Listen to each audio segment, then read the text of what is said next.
Ahoj, já jsem Ondra z Tesličky a vítám vás, jak je u nás již zvykem, u nového speciálního videa. Vítám vás konkrétně z Pankráce, tady od nabíjecích stanic Pražské Energetiky, což má poměrně konkrétní důvod, a sice ten, že jsem si tak jako říkal, že bych mohl, jak bych to říct, zreinkarnoval takovou moji myšlenku, kterou jsem podle mě i na veřejnosti nastínil už před pár měsíci. A sice, že bych započnul jakýsi, říkejme tomu třeba Ondrův normovaný test dálniční spotřeby lomeno dojezdu elektromobilu. Předmětem by nemělo být nic jiného, než postupně si projet určitou trasu s určitými elektromobily, klidně se všemi dostupnými, co nám aktuálně trh nabízí, třeba Tesla Model Y Long Range zadokolka, docela zajímavá konfigurace, pro mě osobně jedna z těch nejzajímavějších. Každopádně tohle je jedno z těch aut, který bych chtěl podrobit právě tomu testu. A ten test nespočívá v ničem jiném, než objet obligátní trasu Praha, Brno, Praha. Nic symboličtějšího podle mě v České republice neexistuje. A hezky by to tak jako navázalo na takové ty teze z internetu, že ty elektrické auta nedojedou ani do Brna na to, aby to otočili i zpátky, myšleno jako bez nabíjení, což samozřejmě pro spoustu aut pořád stále platí, pro některé ne, pro některé víc, pro některé míň. To je přesně to, co bychom chtěli tady jako odzkoušet. A samozřejmě, aby ten test byl patřičně relevantní, tak si musíme stanovit nějaký parametry, aby platily pro všechny auta úplně stejně, aby to nebylo o tom, že jedno auto jede 130, druhý 150, třetí 90 na jaře, v létě, na podzim. Což samozřejmě neznamená, že těch variant nemůže být nespočet, protože ta tabulka, kterou mám vzorně připravenou se spoustou dat a vzorečků, tak se dá doplňovat různými variantami. Jo? Třeba tohoto auto můžeme podrobit 10 různým variacím testům. Třeba malý spoiler, tam s tím přívěsem, protože co by to bylo za první jubilejní test, kdyby jsme nejeli třeba s přívěsem, že jo? No tak ano, první test bude s přívěsem, dámy a pánové. Všem možným různým variantám se meze nekladou, ale primární by samozřejmě mělo být odjet tu dálnici při maximální povolené rychlosti, tedy 130 km/h, pokud nám to nějaké dopravní omezení nenařizuje jinak.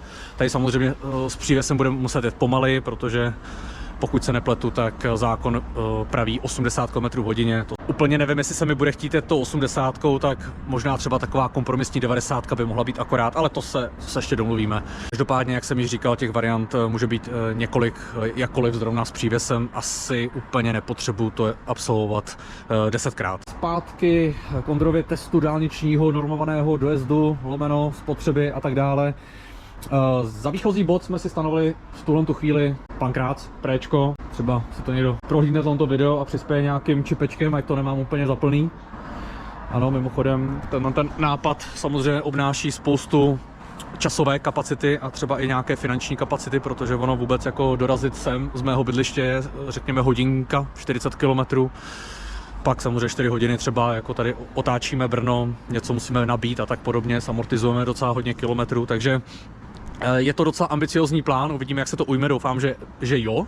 A bude mě to dostatečně motivovat tomu v tom vůbec pokračovat a neřeknu si třeba po prvním, druhém, pátém testu, že to úplně jako smysl nedává. Nicméně zatím jsem názoru, že by ten test mohl být docela cenný, užitečný a vypovídající. Takže uvidíme, jak tomu bude ve skutečnosti.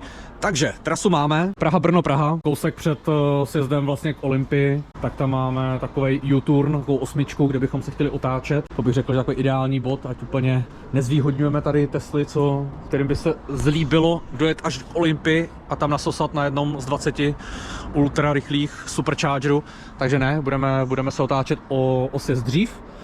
Přijde mi to takový nějaký jako ideální, i vzhledem k tomu, že kdybychom ten test nedělali takhle třeba při večeru, a já si myslím, že je vhodný, abychom to dělali při večeru, aby všechny auta měly srovnané podmínky, abychom nemuseli dopočítávat, přestože ta tabulka na to trošku jako myslí, tak podle mě je jednodušší, abychom nemuseli dopočítávat, kolik by bývaly ty auta jeli ten test, kdyby tam nebyla třeba nějaká dopravní zácpa a tak podobně. Jo? Takže ideální varianta podle mě je, že všechny auta mají stejné podmínky, tedy provoz žádný. Jo? Je to vyložené o těch autech, o tom, jak se s tou trasou, s tím neúplně jednoduchým třeba převýšením D1 vypořádají obecně, že dálniční jízda je pro elektromobily výzva, takže uvidíme, jak se s tím ty jednotlivá auta vypořádají. Další podstatnou věcí, kterou musím zmínit, je startovací procento. A asi byste předpokládali, že budeme startovat se 100%. Nebudeme startovat se 100%, budeme startovat z 95%. To jsem se teďka k tomu uchýlil, k tomu rozhodnutí, protože Co si budeme povídat, ono těch posledních 5% docela trvá, než to nabijete. A představa, že bych s každým autem tady čekal na ty poslední procenta, který třeba v případě tady Tesly, která neexceluje úplně v rychlosti nabíjení, v těch posledních pár procentech, kdy opravdu těch 5% může trvat klidně k půl hodině, než to tam vybalancuje to poslední procento, tou 1, 2, 3 kW, tak z ryze praktických důvodů bych zvolil 95 jako ideální startovací procent. A samozřejmě existují mnohem horší auta na dobíjení posledních 5%, jo? Takže 95 si myslím, že je rozumný kompromis a stejně spousta lidí by mohla namítat s těmi 100%, že málo komu se podaří se 100% vyrážet zrovna jako tady z Pankráce, jo? Takže těch 95 se zdá být relevantní a opět tabulka počítá s tím, že je schopna dopočítat těch zbývajících 5%, kolik by to auto bývalo dojelo, kdyby startovalo se 100%. Po případě dojelo s nulou, pokud s tou nulou nedojedeme. Samozřejmě teď jsem to za sebe tak jako spontánně vychrl, že jo, nemělo to zase žádnou strukturu, takže prostě se s tím musíte nějak poprat, ale asi jste pochopili ten záměr a já vzhledem k tomu, že už to auto mám nabitý na těch 95% díky té pražské energetice, která mě zatím nepodpořila, tak samozřejmě nemusí to být nutně pražská energetika, že jo, jako když si to přečte nějaký týpek nebo podívá se na to nějaký týpek z Česu, tak já klidně se tamhle pošoupnu o kilásek vedle a budu startovat z Duhový, jo, takže není problém, není problém. Dobře, hele, máme 95% nabito, takže já půjdu dovnitř a to si děláš srandu. Nekecám, že to bylo na 95% nabitý a už je to na 96. Tak budeme čekat, až to vybijeme na 95. Každopádně máme tady Teslu Model Y ve verzi Long Range za dokolka. To je předmětem dnešního testu. Klikám na TripMeter, už tady mám předpřipravený test Praha-Brno-Praha.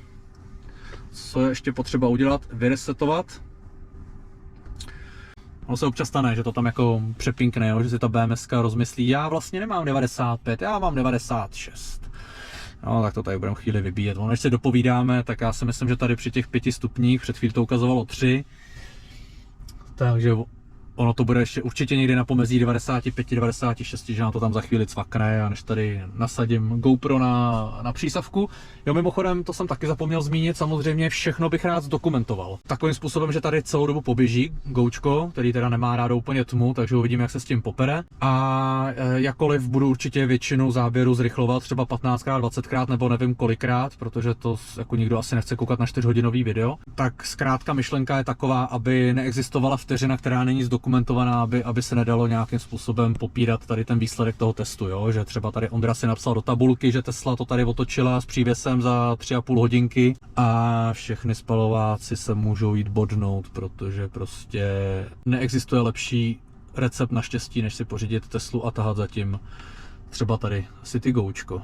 Jo, mimochodem, kdybyste chtěli dotáhnout třeba nějakého takového krásného pipišmundu, tak se neváhejte ozvat, protože nechce se mi vylejzat, abych vám ukázal to krásné logo, co mám na zadních dveřích. Čekej, hele, mohl bych udělat jednu věc, ano, dětská sedačka, takhle to otevřu, jo, to je, takhle, a takhle vám to ukážu. Je to vidět, moc ne, co? Ale tam je to jako EV od Ondry, to jsem si tak jako vymyslel teďka před pár týdny. Takovou svoji bokovku, že když zrovna nebudu mít do čeho píchnout, tak někomu dovezu tady pipišmundu nějakýho. Takže zpátky k našemu testu, furt 96, jo, tak co bych vám ještě řekl, když máme těch 96, já nemusím říkat vůbec nic, já to můžu prostě střihnout a počkat, až tam bude těch 95. Ale mohl bych tomu mezičas aspoň připojit, protože tady budu jakých kolem toho chvíli hašašiřit, takže ono se klidně může stát, že to vybiju už jenom tím, že tady budu jako popojíždět a trefovat tamhle tu oj a tak podobně. Takhle, jak si to ukážeme třeba v přímém přenosu, jo. D jako dopředu. Tak.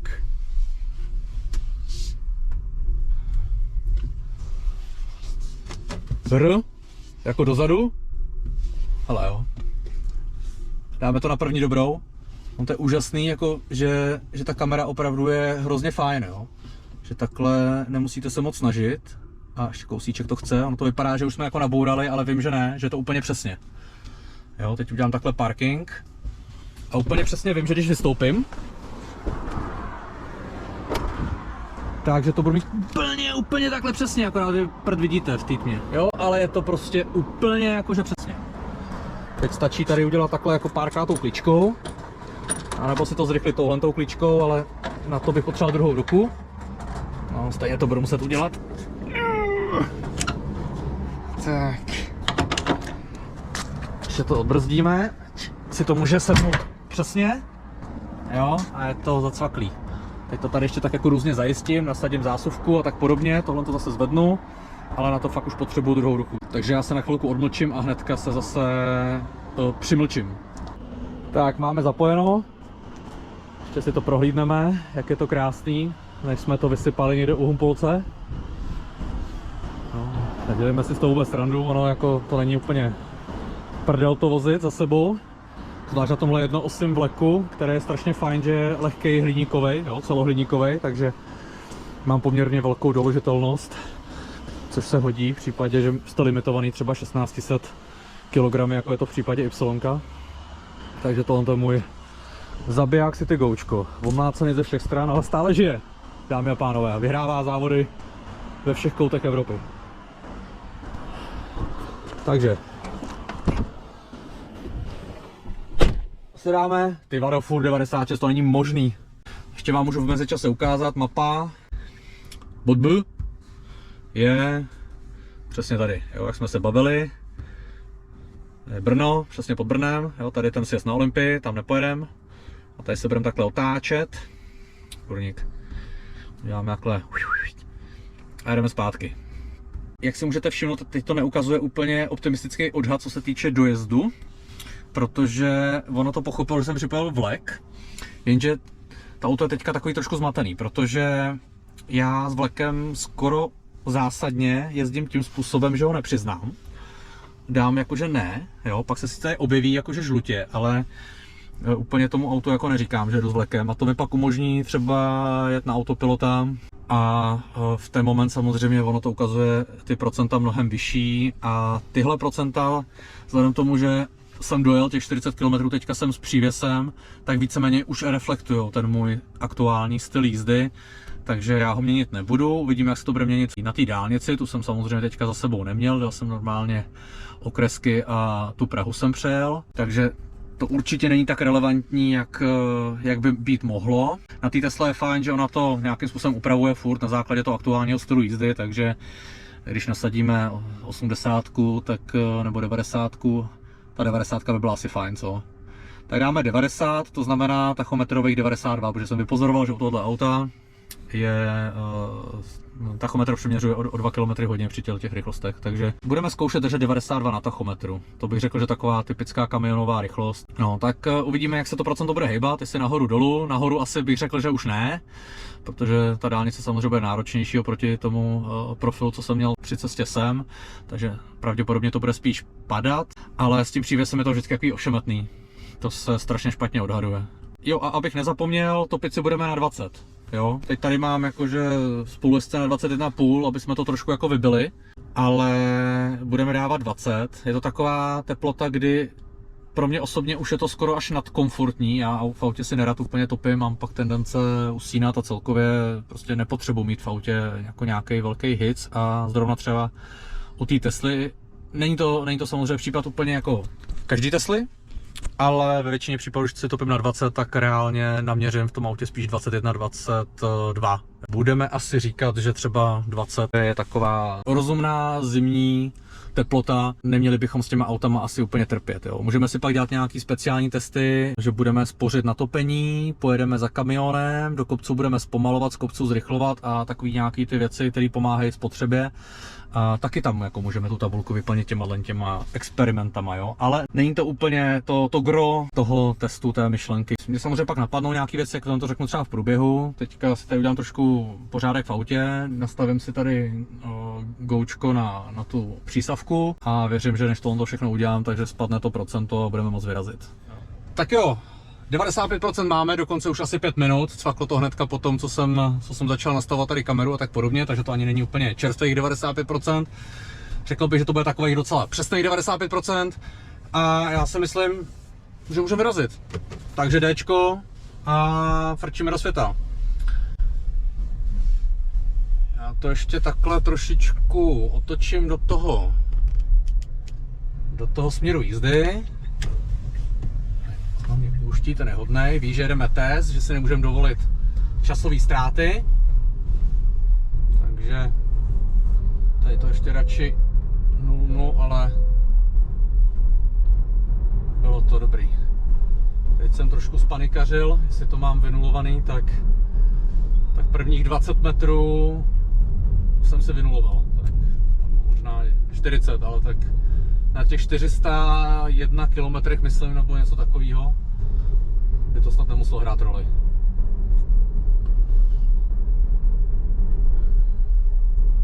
Takže tady si uděláme takovou osmičku, to podobný, dáme si tady pozornění na rychlost. To podobná osmička jako pak v tom Brně. Takže nic, co by nás mělo nějak zdržovat, žádný semafory, abychom pak řešili, že jedno auto vychytalo červenou a druhý se svezlo na zelené vlně. Tak, něco, sedačku nemáme připoutanou, piškoty nejsou připoutaný. To je spíš asi ta poděbratka, než ty piškoty podle mě.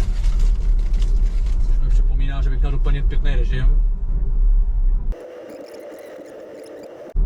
Obecně bych se shodnul, že 10 km v hodině nad limit bych řekl, že taková uznatelná tolerance, za kterou snad nebudu mít žádného velkého popotahování nikde jako v diskuzích. Takže já rovnou odvážně nasadím tady 92, jak jsme se domluvili.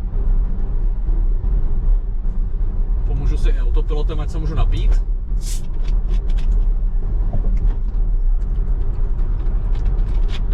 Tak. Skládáme poděbratku. Ještě jsem zapomněl na jednu věc. Tady se dá tady takovýhle vylepšení. Ať mě to úplně nebozeruje. Že si nemůžeme dovolit pak stavit na benzínkách, abych si vyresetoval autopilota, co mě zrovna vybanoval. No, takhle touhle rychlostí si budeme tady vévodit D1, no.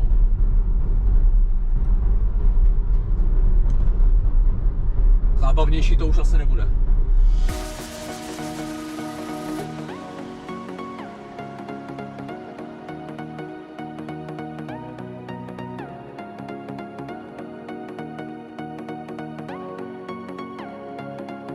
Máme 15 km ujeto.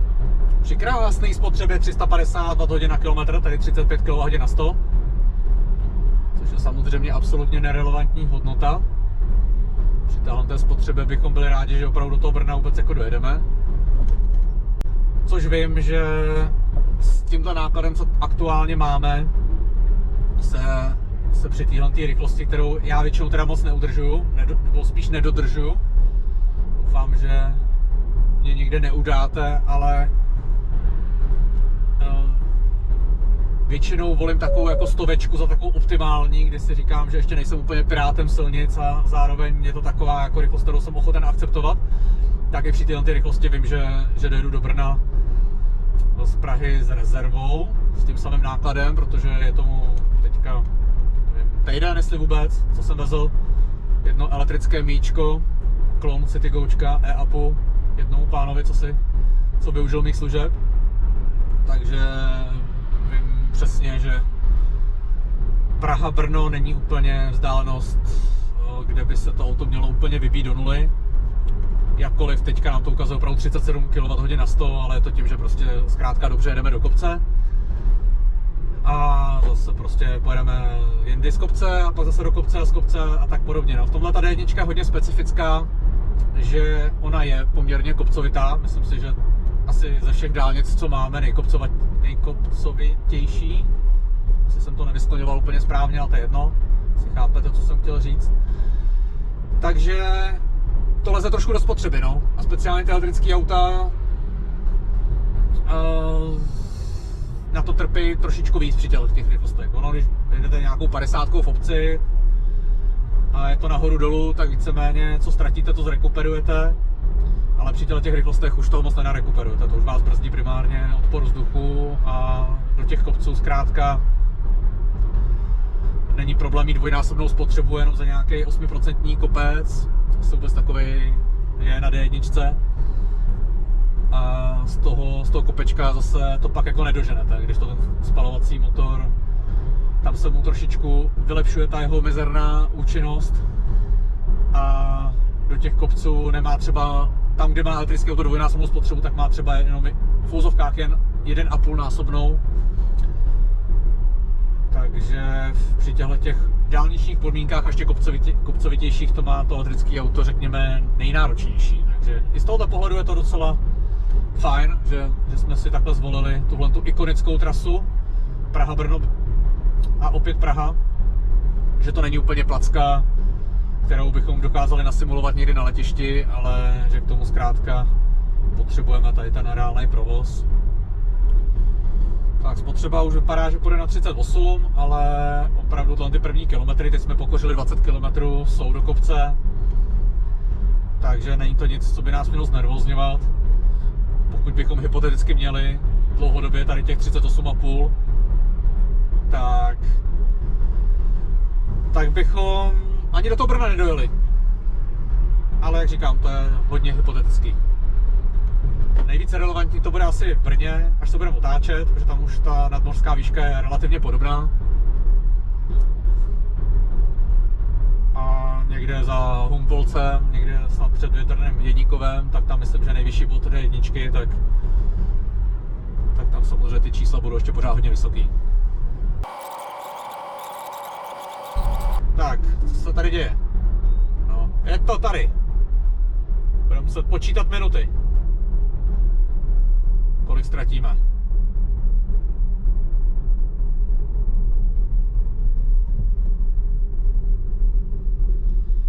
Člověk jede o půlnoci, aby se vyhl provozu a stejně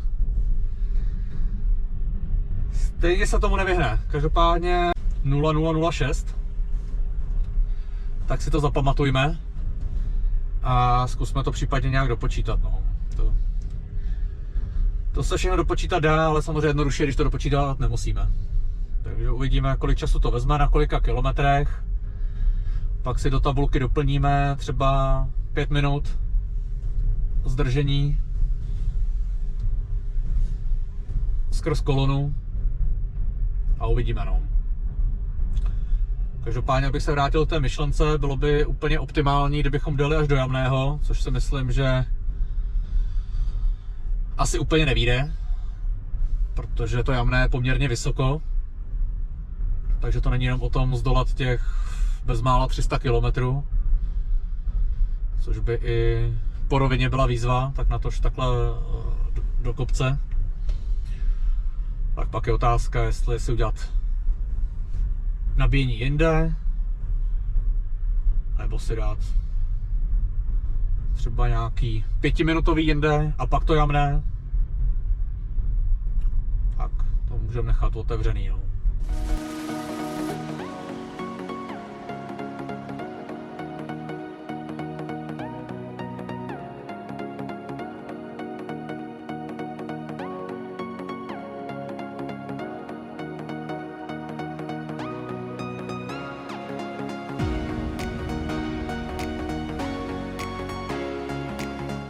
A holce to dáme do tabulčičky, no.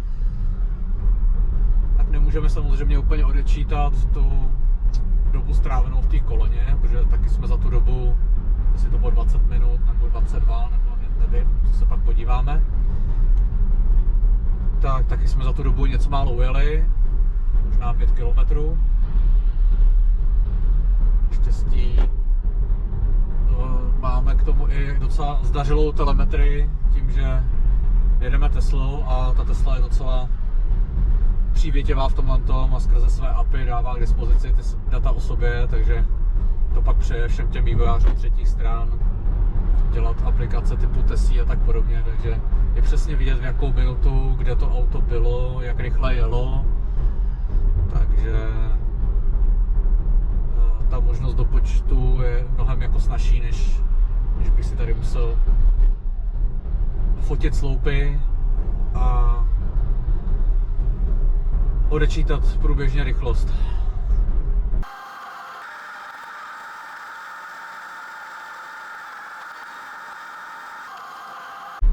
Jinak máme za sebou 40 km při spotřebě 33 kWh na 100, ale pořád platí, že většinu času stoupáme. Zatím predikce v Brně 26%, takže to nějak zásadně nepadá, ale na začátku tam bylo něco kolem 30, mám pocit. Páni můžou udělat ještě jednu věc, si tady takto rozklikneme mapu, dáme si tady ten blesk, kde nám vedou nabíjecí stanice, primárně superchargery, jenom pro zajímavost, kdybychom tam přihodili tady jamný v jednom směru, takhle. Tak co nám to řekne? No, nám to řekne, že máme teďka 11 minut nabíjet v Humpolci, což samozřejmě nechceme, takže odebereme všechny nabíjecí zastávky a řekne nám to, že teďka aktuálně s minus 3% bychom dojeli. Což mimochodem minus 3% není nedosažitelná hodnota v případě tohoto auta, protože Tesly obecně se dají zkrátka vybít docela dost pod nulu. 3-4% jsou téměř jistý, 5% je řekněme už takový strop. Taky záleží, jak zrovna ta baterka je v kondici, jak je zbalancovaná a tak podobně. Ale rozhodně neznamená, že nula u Tesly by byla vyloženě nula.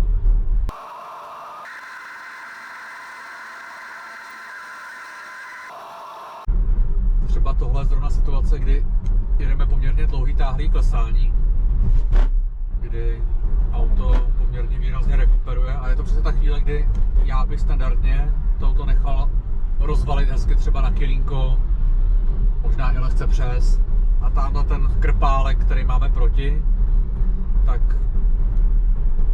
bych zdolal s mnohem vyšší kinetickou energií, tedy i s nižší spotřebou, ale řekli jsme si, že budeme udržovat tu rychlost tak, jak jsme si řekli, takže tyhle ty ekofintičky teďka vynecháme.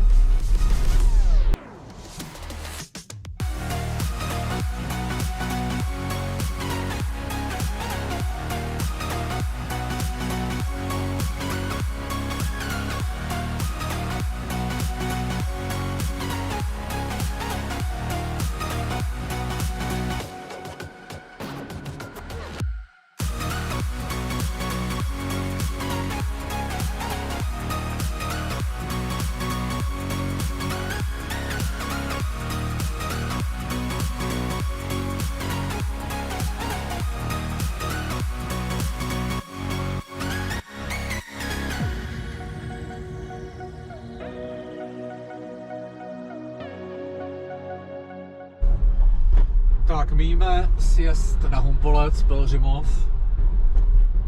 Slavný to sjezd k, teď přemýšlím, prvnímu nebo druhému superchargeru v České republice. Asi prvnímu. Asi byl Vestec druhý, nikoliv opačně. No to je jedno. Každopádně 98 km za náma. Při spotřebě 30,5 kWh na 100. Aktuální predikce v Brně 21%, takže nám to trošku padá, ale zase je to daný tím, že nepřiznávám tomu autu přívěs a stoupáme, takže ta spotřeba prostě je vyšší. Tak uvidíme, jak tomu bude pak v Brně. Jinak máme -1 venku, stále si vzorně topíme na 20 stupňů. Je tu víc než komfortně. Dal bych tomu 30-40 km, tam už bude pak asi zřejmý, kolik toho budeme potřeba ještě dobít, abychom dojeli do Jamného, pokud teda nezvolíme úplně jinou nabíjecí zastávku. A říkám si, že ten supercharger té Tesle natolik patří, že bychom ho neměli vynechat. A je to jediná nabíječka, která tomuhle autu je schopná dát víc než nějakých 200 kW. Nebo víc než nějakých 190 kW, protože ta 400V architektura u těch typicky 500 amperových nabíječkách netesláckých zkrátka neumožní větší nabíjecí výkon než těch zhruba 190 kW. Ne, že by tohle auto nabíjelo přes 200 kW nějak jako dlouho, ale už jsem tam párkrát těch 250 viděl, 254 jsem tam asi viděl dokonce. Jakkoliv je to na pár vteřin, tak pořád je to víc než těch 190 zkrátka, no.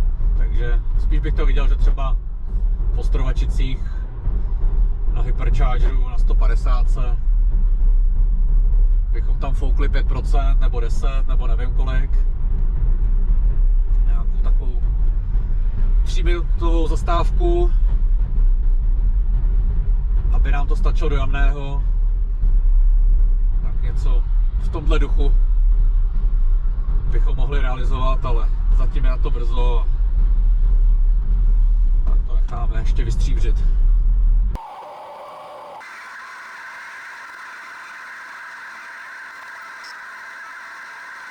Tak, máme před sebou sjezd na Větrný Jeníkov, což by mělo znamenat nejvyšší bod D1. Pokud si dobře pamatuju, něco kolem 650-660 metrů nad mořem. Což je o nějakých 450 metrů nad mořem víc než je třeba Brno, který je myslím 200. Přemýšlím, kolik je ta Praha. Ten Pankrác. Už jsem stihl nějak vystrnadit z paměti, to se pak podívám na výškový profil přesně, s čím se to vlastně potýkáme. Každopádně 30 kWh spotřeba, respektive lehce přes. Predikce 20% Brně. Teď už si troufám říct, že to nebude padat. Že když už se to bude měnit, to procento, tak spíš směrem nahoru. Jsem na tom sám zvědav. Každopádně teď už bychom měli primárně z kopečka.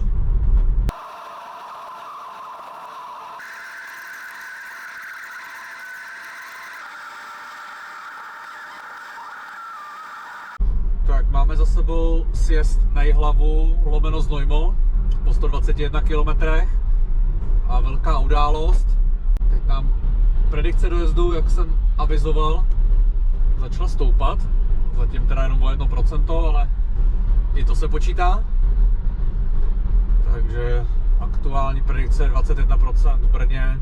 Předpokládám, že nějaký docela velký mínus je 7 nebo tak něco. 8 v Jamném, takže víme, že by muselo vystoupat alespoň na nějakých, když hodně málo, 25, aby vůbec stálo za to uvažovat o to, že budeme hecovat Jamné, ale není úplně předmětem tohoto testu, abychom tady ždímali to auto do krve. Takže to bychom v klidu vymysleli ještě nějakou jinou zastávku. Shodou okolností teďka kolem toho Jamného za chvíli budeme projíždět v druhém směru. Tak to ještě vymyslíme taktiku, jak to provedeme. Co jsem vám ještě chtěl říct vlastně? No, kdybychom skončili u těch 21%, tak by to znamenalo, že nám vzala cesta z Prahy do Brna 74%, pokud počítám správně. Takže víceméně 3/4 baterky. A když to zaokrouhlíme, tak zatím to vypadá, že 3/4 baterky při 90 GPS-kový s vlekem, na kterým máme naložený CityGočko o hmotnosti 1230 kg. S tím vlekem to je něco kolem 1500. Takže v těch podmínkách to CityGočko mimochodem nepatří mezi zrovna aerodynamické auta, takže v tomhle ohledu nám to úplně nepomáhá. Myslím si, že kdybychom tam měli nějakýho Lucida nebo jinou Teslu, tak možná ta spotřeba by byla stejná, přestože by to auto bylo třeba o tunu těžší. A to můžeme třeba taky někdy vyzkoušet. To už bych nemohl táhnout tady Y-kem. A to je blbý, že těch elektromobilů je fakt málo, no, se kterýma se dá tahat něco těžšího. X-ko od Tesly má 2,4 tuny, což je docela hezký. A když vezmete nějaký plaťák, co může táhnout obstojně těžký auto, tak ten taky nebude vážit 250 kg jako ten můj hliníkový jednoosák. Bude vážit třeba když hodně málo, tak půl tuny. A 2,4 tuny minus půl tuny už prostě zbývá tuna 3/4 a to je s hodně odřenýma ušima. Nějaká jako trojka a ne úplně long range dual motor. Takže na Lucida to tak jako Cybertruck S150 a tyhle ty divočiny jedině. No.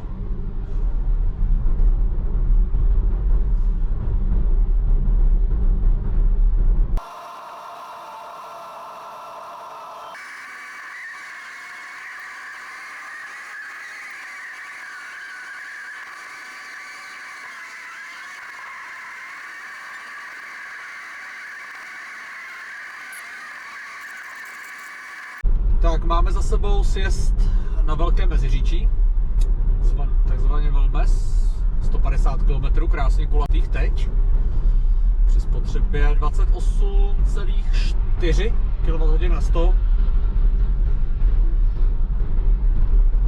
A opět predikce v Brně 20%, potom co nám to v jednu chvíli spadlo až na 19%. Začala se ta dálnice trošku vlnět, do toho jsem tady měl nějaké předjížděcí manévry, tak pravděpodobně i kvůli tomu. Každopádně vypadá to, že těch 20% nebo lehce přes by mohlo být to dojezdový procento v Brně. Jinými slovy, by nebylo od věci třeba nějakých 10% dobít, abychom vůbec do toho Jamného dojeli, pokud chceme teda Jamné absolvovat.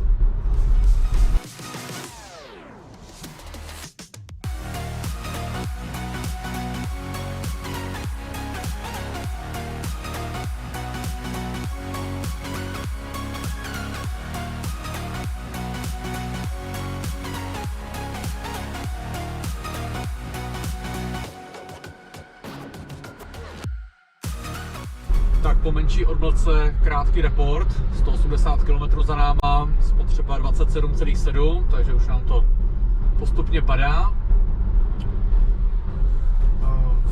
V Brně bychom měli mít 19%, takže to už nám zjevně moc nenastoupá. Nevím, jestli do toho zasáhlo i ty povětrnostní podmínky, že rozrážíme poměrně výraznou mlhu a je asi i ten podklad není úplně zrovna čistý, takže samozřejmě i ty odpory hrajou roli. Teď to musí překonat hnedka 3 nápravy, v našem případě, v naší soupravě. Takže hodíme si tam i jednu ještě zastávku před tím Jamnem, lomeno Rytířskem, jak se to nazývá podle místního hotelu. Ať tam zakomponujeme ten teslácký supercharger. Takže na nějaký 3-4 minutky bych to tak viděl. Ale tady v Ostrovačicích to je asi ideální, protože je to hnedka u dálnice, bez žádného dlouhého sjezdu.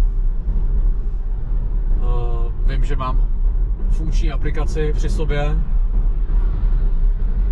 což teďka po výměně telefonu si nejsem úplně jistý, jestli třeba takový EON bych se teďka přihlásil. Prečko vím, že jo, jsem si vyzkoušel před hodinkou.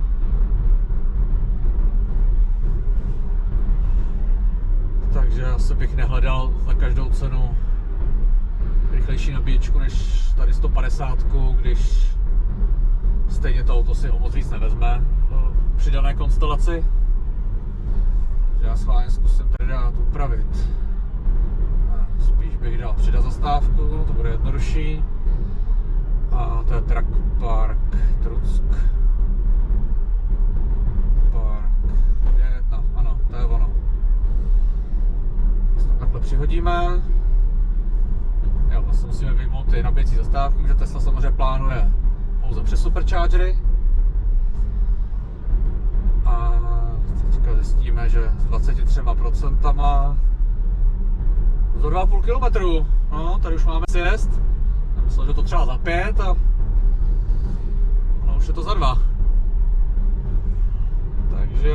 Takže budeme sjíždět. Je to i nabíječka, kde Když se zadaří, tak nebudeme muset odpojovat vlek, což je taky docela zásadní. Ale uvidíme, no. Úplně jako představuji si to tam, jak to tam vypadá.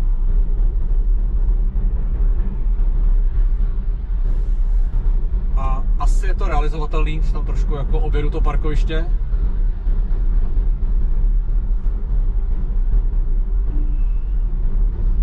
A uvidíme. Při nejhorším ztratíme 2 minuty odpojování vlaku, to už mám docela nacvičený, takže bychom si taky přihodili do tabulky ztrátu za odpojování a připojování. Kdyby vám přišlo, že tyhle ty moje jako myšlenky, které teďka se plodím tak nějak spontánně, ze mě lezou tak nějak pomalejš než obvykle, tak je 2:45, jo, takže musí to být trošku schovívavý. Není to tak dlouho, co jsem řešil dilema, jestli půjdu spát, nebo si udělám tady vyjet do Brna, tak samozřejmě to jednoznačně vyhrála tady cesta do Brna.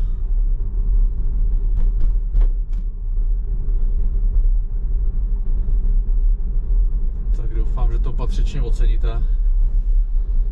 Takže sjíždíme na D1 Truck Park, takzvaný. Tady to bude asi pravačka a tady hlavačka. Já jsem tady naposled jel z druhé strany. Jsme taky mohli teoreticky až při cestě zpátky, ale bylo by to asi o, nevím, 300 metrů delší. Tak to kamiony. Budeš nám přikážet? Nebudeš. Jo, teď mě hezky oslnil týpek v tomhle kamionu. Tak. To jako, dostanu se na to parkoviště. Trošku znervózněla ta bariéra jedna. Tak si musím udělat trošku větší kolečko, než jsem předpokládal.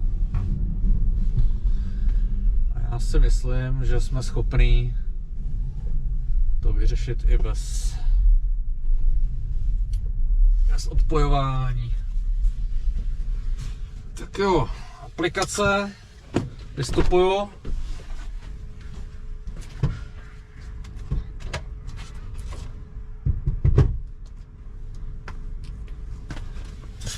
Zapojuju, zavírám, venku je zima. Teď se nám oteplilo na 2 stupně.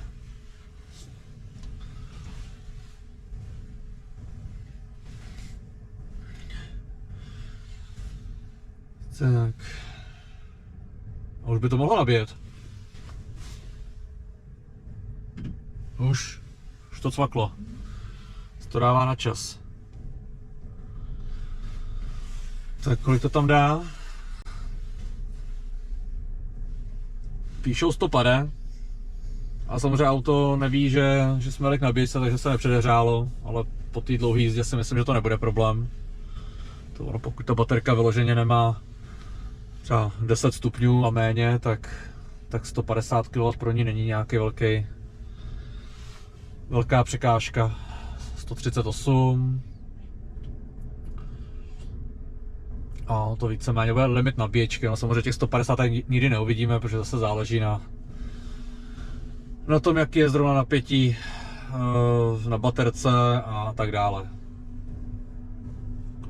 Tak jestli hodíme třeba 80%, to je jedno, ať nám to ukazuje nějaký, nás to nestraší těma dlouhýma časama. Teď nám teda trošku spadl ten nabíjecí výkon na 130, ale asi nebude rozhodující. Takže teď nám to píše 21 do Brna, minus 8 do Jamného. No, tak do nějakých 35% plus minus by nebylo od věci nabít. Já si s dovolením odskočím, protože to tady už nějakou chvíli mocně zadržuju.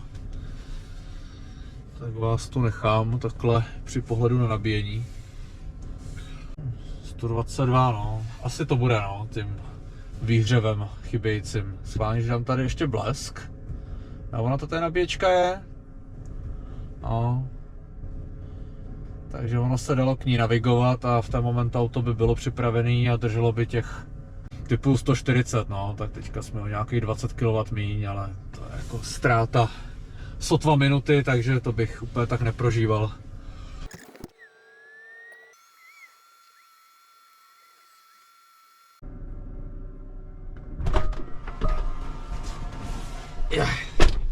Tak jsem zpět. Co nám to ukazuje? 2%, krása, odpojujeme.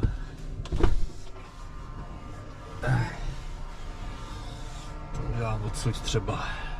Tak.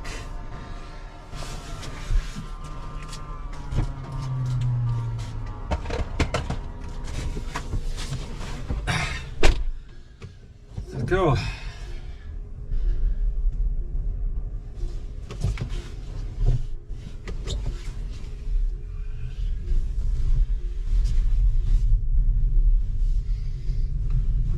Ani jsem se nestihl podívat, jak dlouho jsme tu byli. Ještě, že máme tu telemetrii. V tomhle případě i aplikace ČEZu je docela taková zdařilá. Takže jak v průběhu nabíjení, tak po nabíjení máte docela pěkný přehled.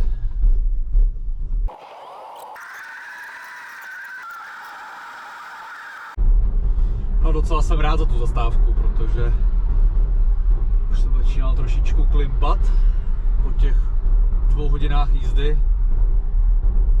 Přece jenom je pokročilá hodina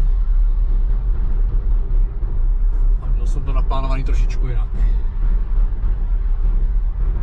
Takže teď jsem zase docela fresh a za necelou hodinku bychom měli být na superchargeru v Jamném.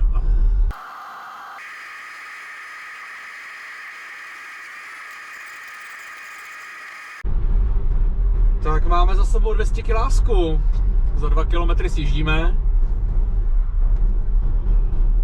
Nakonec teda z 32 místo 19. Z čehož mi tak trošku plyne, že jsme asi 13% nabili za těch necelých 6 minut.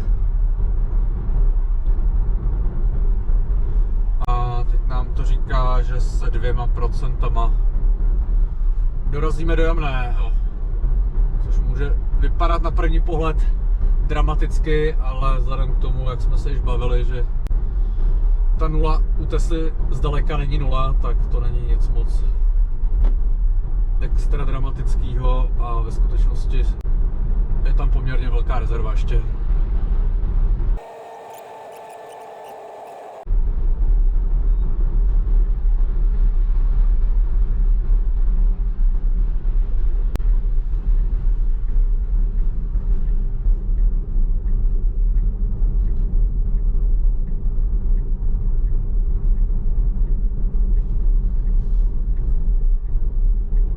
Tak jsme v Brně.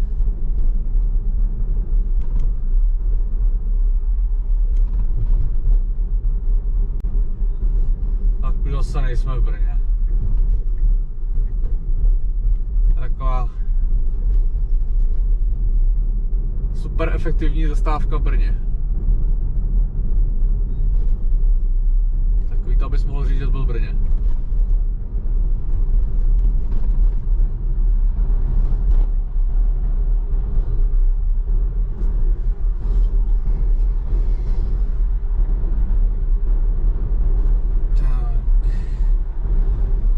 Valíme zpátky. Tempomat auto bylo 92 a za 3/4 hodinky supercharger Jamné.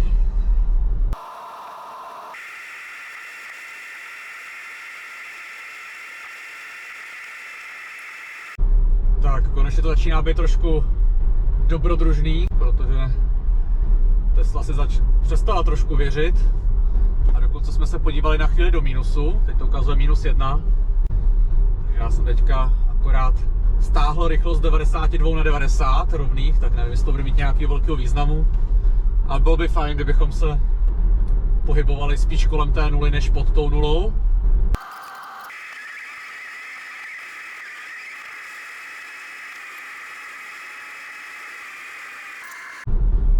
Tak, máme za sebou bezmála 230 km a stahujeme rychlost na tachometrových 85, takže už se blížíme skoro na tu zákonem povolenou 80, protože zatím predikce dojezdu úplně nechce jít směrem nahoru, nýbrž spíš směrem dolů. teď aktuálně ukazuje -2. Tady jsem to teďka schodil z těch 90 na 85. Tak těch posledních 50 km, co teďka máme, zkusíme tady takhle dojet o něco opatrněji. Pořád tam máme nějakou rezervu, řekněme 3%, ale jak jsem říkal na začátku, není to úplně to, co potřebujeme za každou cenu ždímat, a zas není to úplně ten styl, který by reflektoval ten styl těch ostatních, jo? To, že já už jsem na tu nulu nejezdil kvanta kilometrů a nějak mě to nevytrhne, a dojet s čistou nulou si říkám, jakože to vlastně není žádný velký dobrodružství, když tam pořád jako je, nevím, 30 km pod nulou, tedy třeba 5%, tak takhle pro účely demonstrace toho, jak to chodí v reálném světě, není asi nutný za každou cenu ždímat úplně ty poslední procenta, takže uvidíme, co to bude teďka psát při téhle snížené rychlosti. Jestli se to aspoň nějakým způsobem zastabilizuje. Když by to mělo jít ještě nějak jako významně níž, tak to už budu i já v diskomfortu. Ale pravda, že to počasí není úplně optimální, že když jsme vyrazili, ono samozřejmě Tesla jako pracuje i s předpovědí počasí, takže není to jenom o tom, jaký je počasí v ten moment, kdy jsme vyjeli, ale nějakým způsobem operuje i s tím, jaká je předpověď, jako co bude za hodinu, za dvě, nebo prostě zkrátka v tu dobu, co máme v té navigaci nastaveno. Ale ne všechno se dá úplně dobře odhadnout. No. Zvlášť takhle, když se táhne ten přívěs, tak pořád je to 1500 kg váhy, se kterou to auto nemá úplně velkou zkušenost. Takže pořád se samo učí, jestli ta spotřeba je spíš větší nebo menší, než jak oproti tomu původnímu předpokladu. Tak uvidíme, jakým směrem se to pohne. Hele, -3.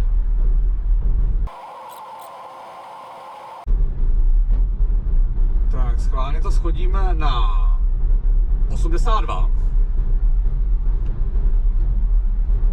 Další 3 dolů.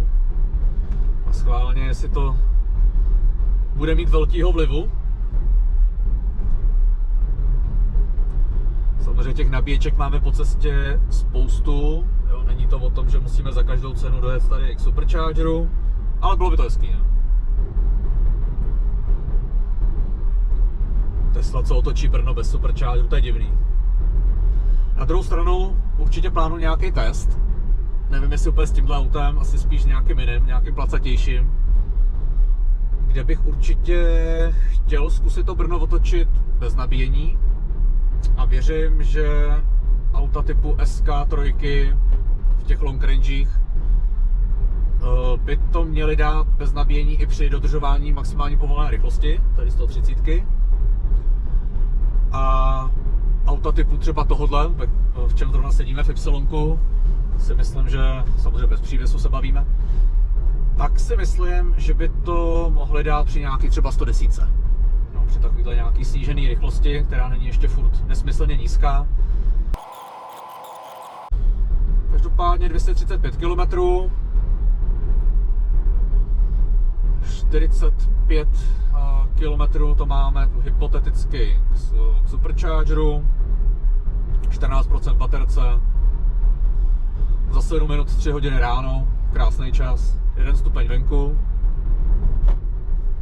Hemla, stíráme, nabíjíme GoPro, telefon,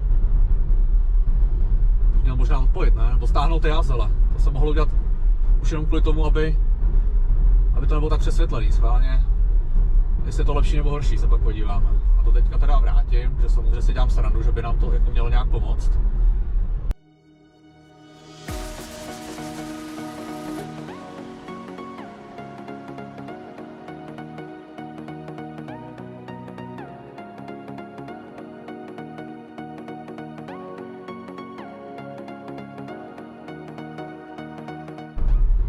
Tak, Máme 250 km krásných kulatých. Nic moc se teďka nezměnilo při té 82, kterou teďka posledních 5-10 minut udržuju. Ještě 30 km bychom to měli mít k superchargeru, pokud ho budeme stále hecovat. Ukazuje to stále stejných minus 3%, což je pořád stav akceptovatelný. Pro běžné smrtelníky nikoliv, ale pro mě osobně to pořád znamená minimálně nějakou, si myslím, kWh energie rezervy. Jinak spotřebu zatím máme za celý test 28 kWh na 100. Takže už jsme to trošku srazili a na druhou stranu teď už zase jsme vystoupali poměrně vysoko. To jamné, jak jsme si říkali, taky poměrně vysoko. Není to úplně nejvyšší bod D1, ale moc mu k tomu nechybí.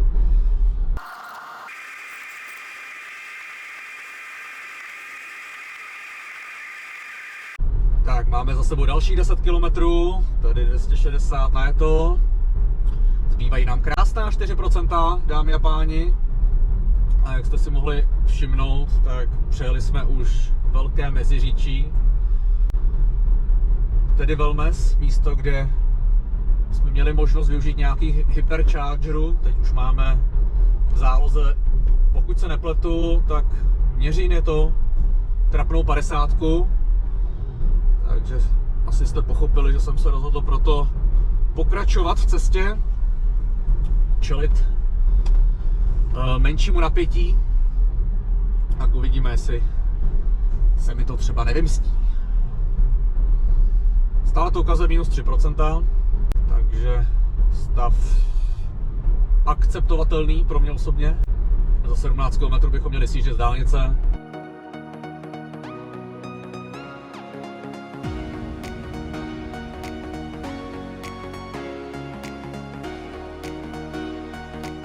Abych se vrátil k věci, krom toho, že nám teďka spadla 0, tak tady je vlastně vidět to vyšrafování toho maximálně dostupného výkonu. Teď tam máme asi 5 čárek, takže z těch 200, já ani nevím, kolik má výkon to auto, jak je to za dokolka, tak se v tom trošku ztrácím. Myslím, že nějakých 230 kW nebo něco takového, tak teďka budeme třeba na 150. Ono to bude postupně klesat. A je to takový indikátor, který vám i říká, jestli to auto už je těsně před smrtí, nebo máte ještě nějakou rezervu. Jinak skočilo nám to dokonce na minus 4 predikce, ale jak si můžete všimnout, to vyšrafování toho maximálně dostupného výkonu se nějak zásadně teďka nehybe. Ale tím, že po tom autě nechci teďka moc výkonu, tak ono to zase trošku vystoupá, protože to víceméně reflektuje napětí článku. Takže teďka baterka jako se zase uklidnila tím, že jede po té rovině, nebo možná lehce mírně z kopečka. Takže zase vrátíme na těch 82.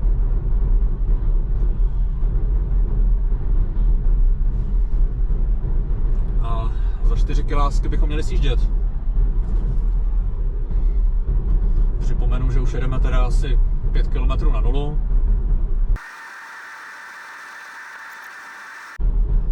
Tak, za kilometr sjíždíme.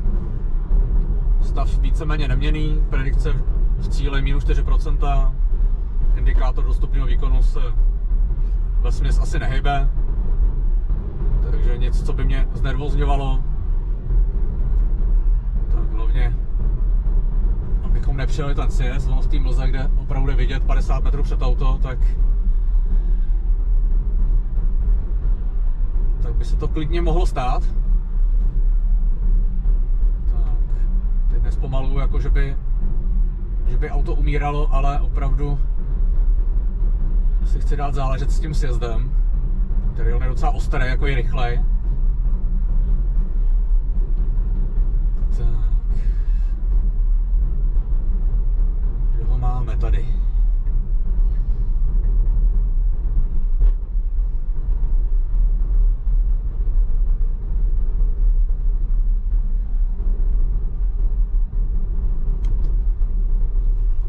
Taky jsem mohl zablikat, že? Si teďka zvyk, že na té dálnici jsem úplně sám. Že to nikoho nezajímá, jestli blikám nebo neblikám. A samozřejmě to vůbec mě neomlouvá, protože kdo nebliká, není Čech.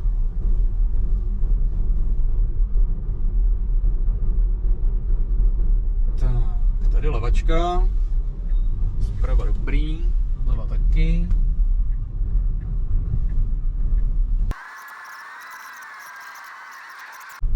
Jo, tak teď jsem to tak úspěšně taky přejel. No, to je prostě, to je situace tohle. Tak si tady zlomíme přívěs trošku.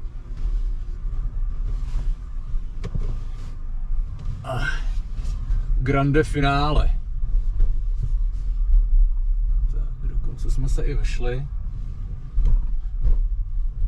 Tak. Rozhodně neodpojuju za dané situaci. A já možná udělám to, že zaberu hnedka ten první, protože všichni mě objedou a reálně zablokuju jenom jeden, nebo dva teda. Tak to jdem připojit, vítězoslavně.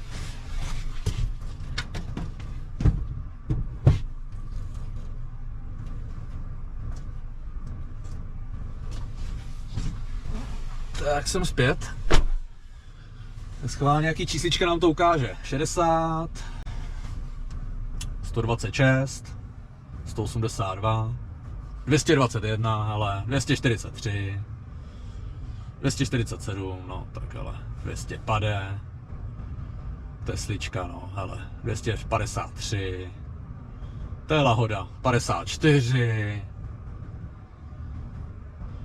no tak jsem jí podcenil, 55, tady trhám rekordy dokonce, tak beru zpět, minus 4, nebo minus 3 je úplně ideální dojezdový procento. A samozřejmě, jak si můžete všimnout, tak jsme si to nestihli ani vyfotit a už jdeme dolů, jo, takže... A já si myslím, že teďka je to daný i tím, že ta baterka opravdu není vytemperovaná. Ale schválně můžeme zkusit jednu rychlou věc. No, teďka samozřejmě už těma 250 kW i za tu minutu se to docela asi zahřálo, ale i tak. Servíti. Jo, tak těsně vedle asi. A slyším, jak to boostuje, jak se to snaží. Kdybych se soustředil, že jo, trošku. Jo, už jsem se trefil. Tak, dáme třeba tady takhle. A tak není úplně studená baterka, no, 37. Tak to mohla mít tak 30, když jsme to připojovali. Tak to není tak špatný. A to odpojím. Teda odpojím, jakože vypnu servisní režim. No a teďka asi bod A nás čeká, dámy a páni, při 3:30 raní.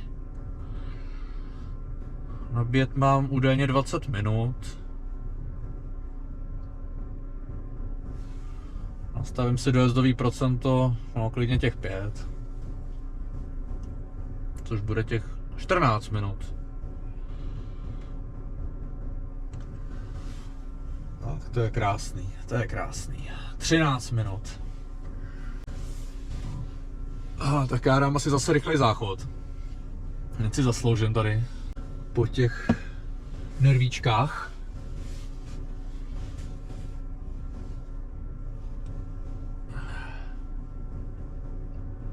A jo, tak jako 203 to teďka drží. 201, no, tak jako... Není to úplně tak marný.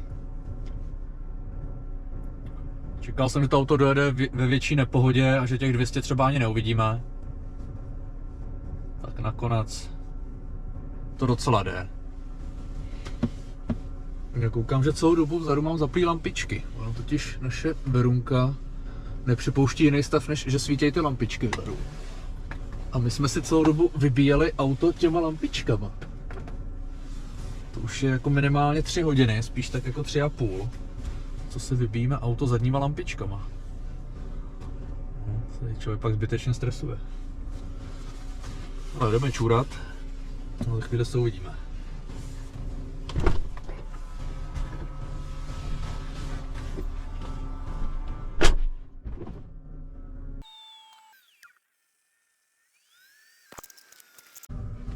Máme údajně nabít ještě 9 minut.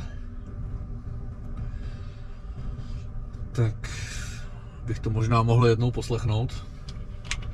Že bychom nemuseli úplně k préčku zase s -4.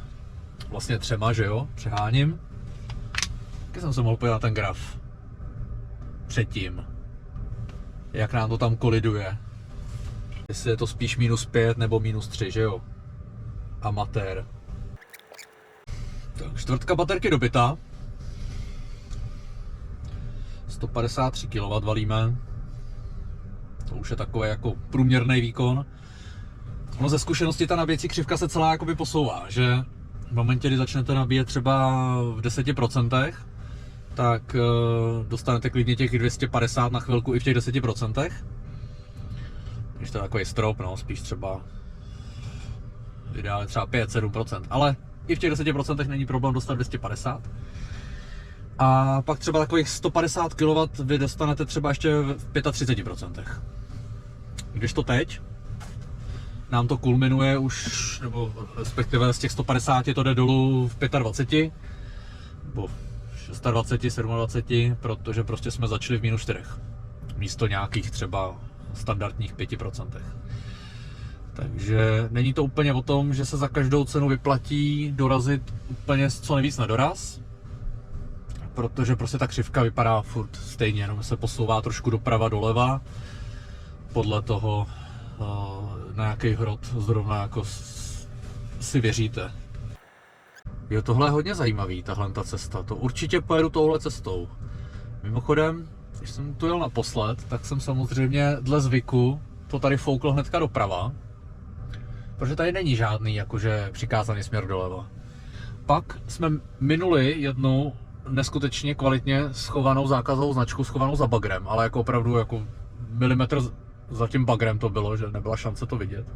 Až nás zastavila tady tankodromová cesta, která jaksi nebyla zdolatelná běžným vozem. Tak jsme se vraceli, no, abychom jeli tady tou cestou, kterou jsme dneska přijeli, takže samozřejmě správná cesta je zase, že se vrátíme a tady takhle jedeme, nikoliv tady touhlentou, kde by nás stejně zastavili ty svodidla, jak jsme si už řekli.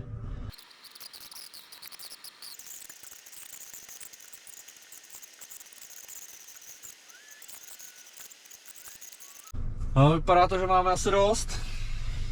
Já to odpojím. A prčíme, ne?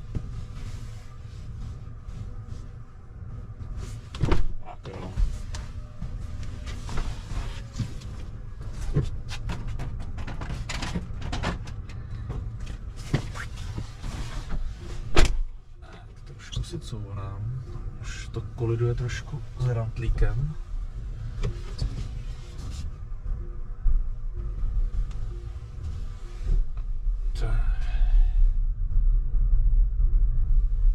Teď hlavně ne doprava, no, teď tam to značka vidět, protože tam není ten bagr.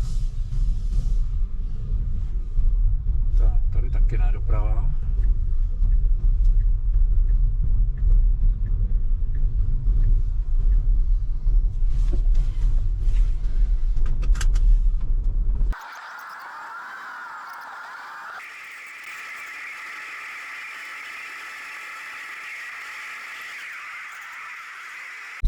Nadměrný náklad. Ale jo. Asi bude nadměrný. Ty krás takových koleček. To je jiný frajer. Jinak sledujte, jo. 2 tuny auto a tuna a půl přívěs, jo. 70 km/h a docela velký kopeček. A za dokolka, jo, jenom. Teleport.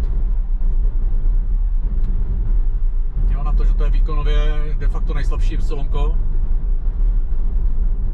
tak to lítá docela obstojně.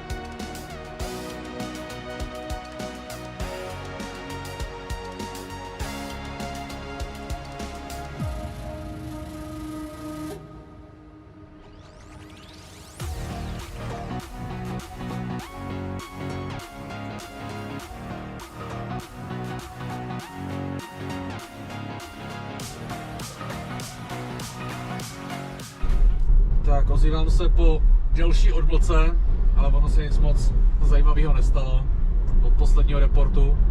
Teď už máme za sebou víc než 350 km za celý test. Při průměrné spotřebě 28,3 aktuálně. Máme 22%, dojet bychom měli s 5%, tam se občas střídá 5-6, takže ve výsledku to docela vyjde. Aspoň to bude nějaká trošku rezervička na cestu domů.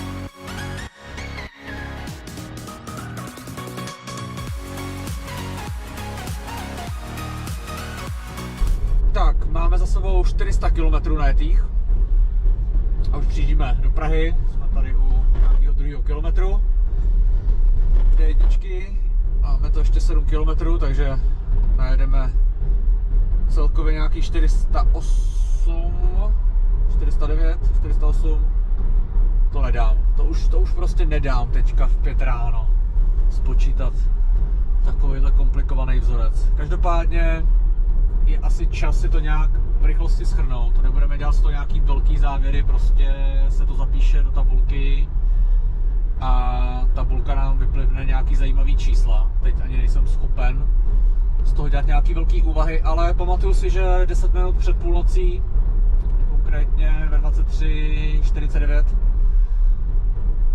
jsme vyráželi. Teď je 5:11, máme to 5 minut do cílové destinace. V 5:16 to píše, že dorazíme, takže jestli počítám správně, necelých 5,5 hodiny. Těch 408 nebo 409 km. Teď už vidím, že 409, že se mi to tady tak jako zaokrouhlilo, tak se mi to počítá lépe. Tak jestli je to dobrý nebo špatný výsledek, to asi posuďme každý nějak jako podle chuti. Teď nám tady dokonce cvaklo 0%, že dorazíme, takže nakonec té plánované 9% rezervy nezbylo vůbec nic, akorát ten těžký mínus, tedy asi 5% pod nulou. Ale schválně teďka se podíváme ještě na ten graf. No tak ono to je spíš 1% než 0. Ale každopádně jsme to docela hezky vyčerpali. Nabíjeli jsme dvakrát nakonec, necelých 6 minut v Ostrovačicích na Česu a 18 minut, díval jsem se před chvílí, 18 minut na Superchargeru, takže 18 plus 6, 24 minut je celkový čas nabíjení, s tím, že jsme vyráželi z 90, upravím trošku rychlost, z 95% a dorážíme teda asi s 1%. To ještě uvidíme, jestli to bude 1 nebo 0, teď to píše 0,5%.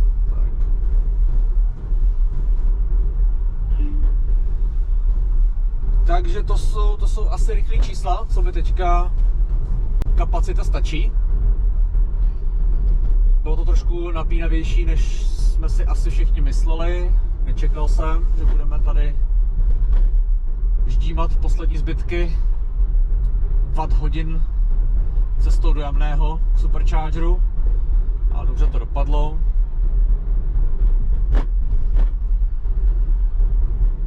No a nezbývá, než se asi pomalu rozloučit, respektive počkat tady ty 2-3 minuty, než dojedeme do cílové destinace.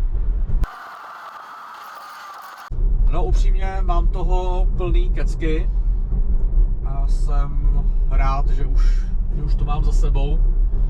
Nebejt autopilota, tak v půlce D1 cestou zpátky asi regulérně skreču. protože to už bych hodně asi klimbal ze strany na stranu. Je to i po naučení do příště. Zkusit ty testy realizovat o něco dřív než o půlnoci. No samozřejmě bez toho přívěsu bychom minimálně hodinu ušetřili. Spíš si myslím, že k hodině a půl nebo tak něco. Ale to je celku jedno, to se dozvíme v nějakém z dalších dílů. Teď je situace taková, že se vracíme na bod A, je náš výjezdový bod, tady skrz OMV-ku musíme projet. Tak máme 5:16. Vypadá to, že to nakonec bude 0. No, respektive 0,5%, ale říkejme tomu teda 0. A tady to teď zakončíme. Zdokumentujeme odpojení.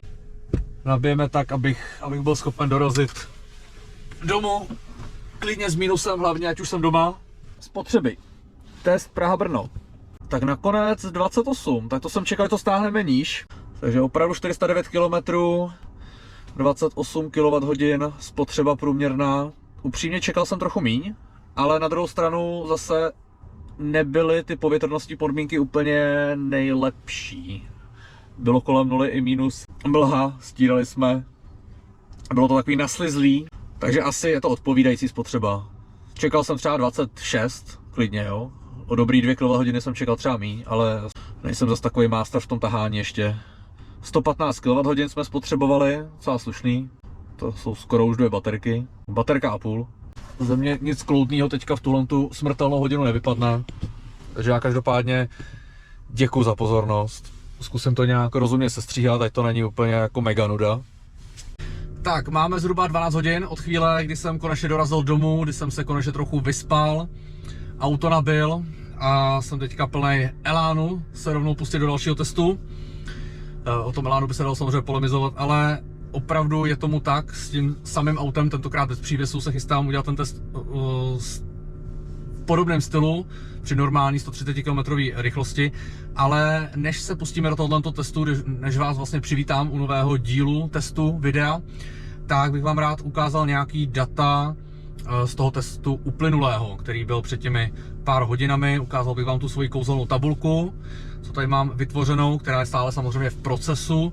A těch jednotlivých sloupečků se tam dá dovyplňovat postupem času vesměs neomezeně, protože těch dat jsem si pozbíral více, než co mám tady v tabulce, ale i tak těch sloupečků tady mám asi 20, takže já vám to hnedka tady ukážu, dám full screen a zkusím něco jako Alt Windows R a mělo by se něco stát. Stalo se, začíná se nahrávat obrazovka, takže já vám to tady dám místo pohledu na sebe.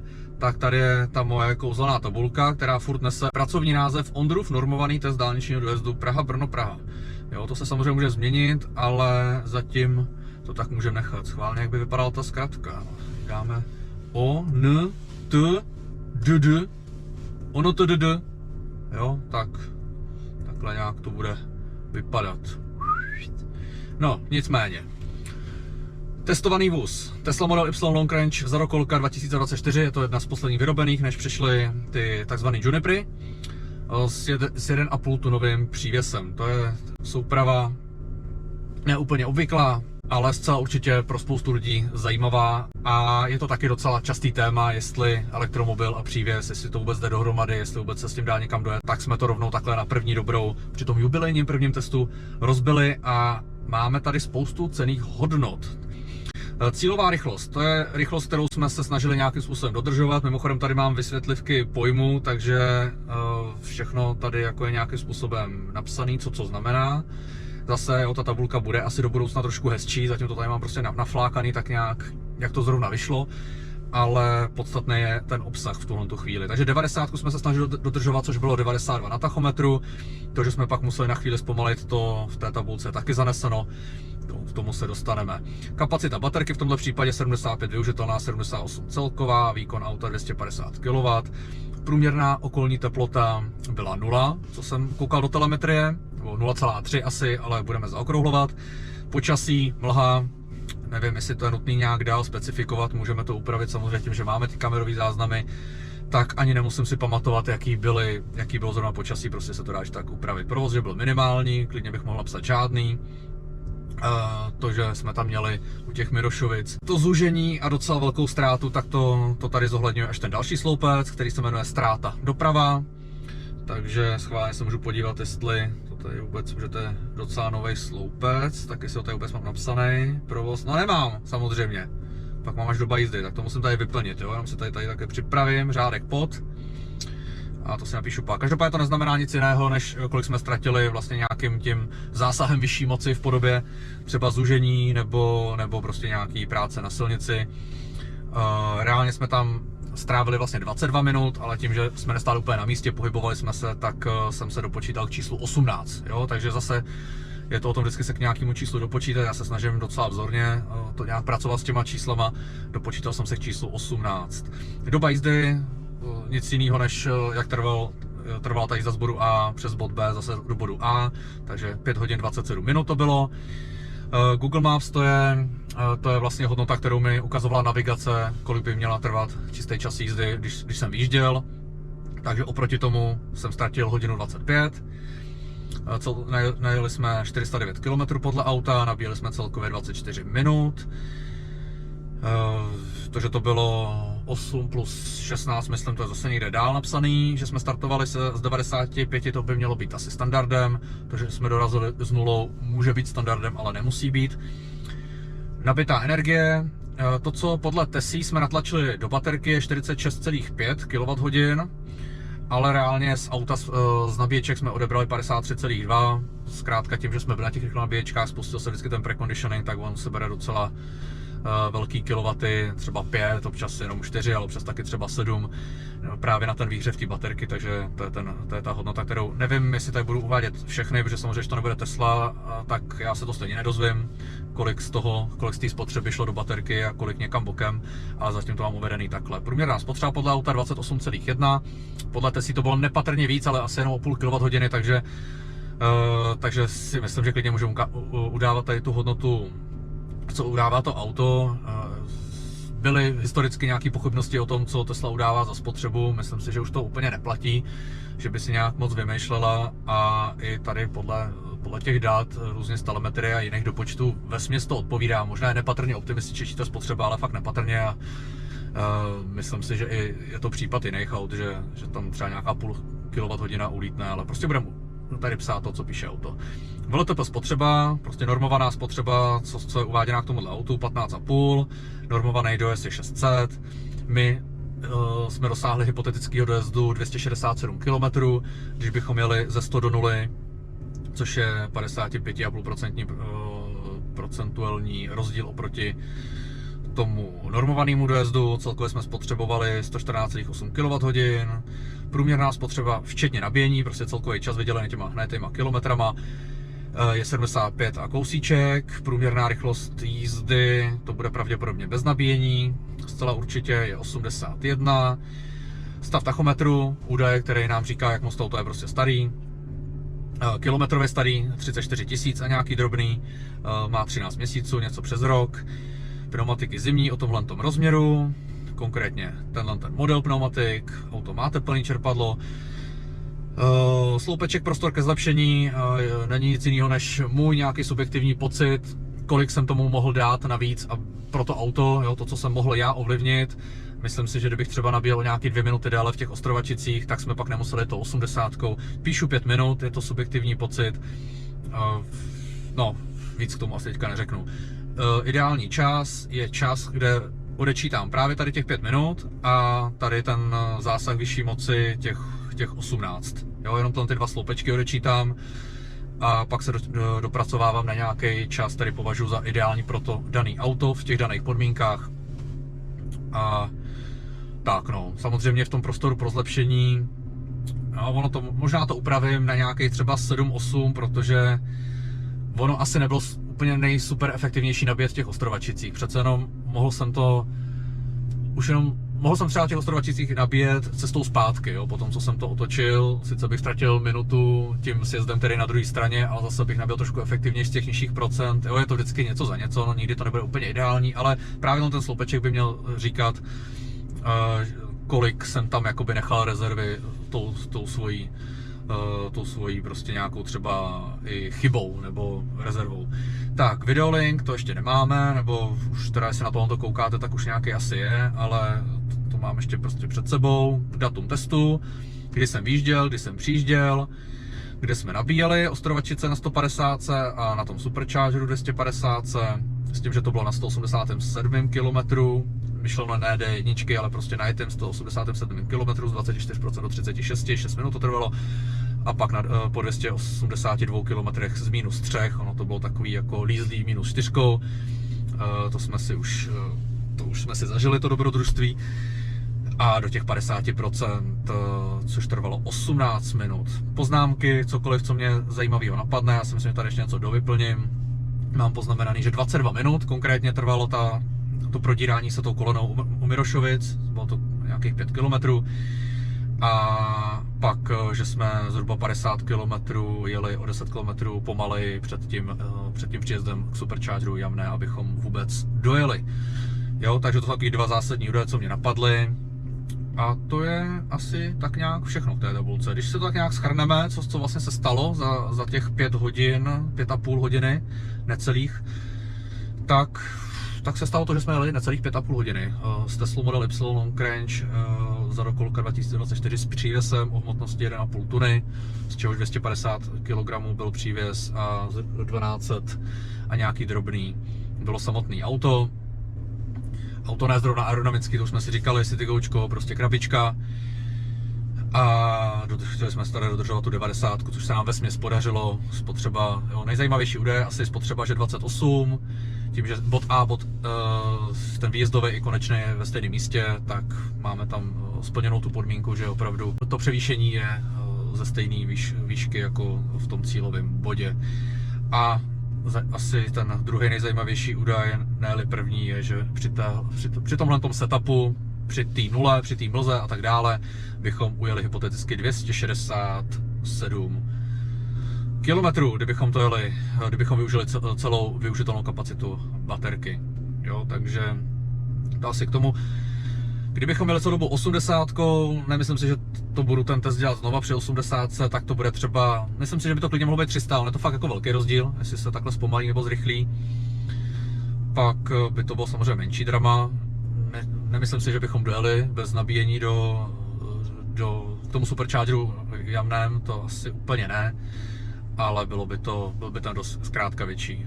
No a i když teda, kolikátý je to kilometr? 282, jo?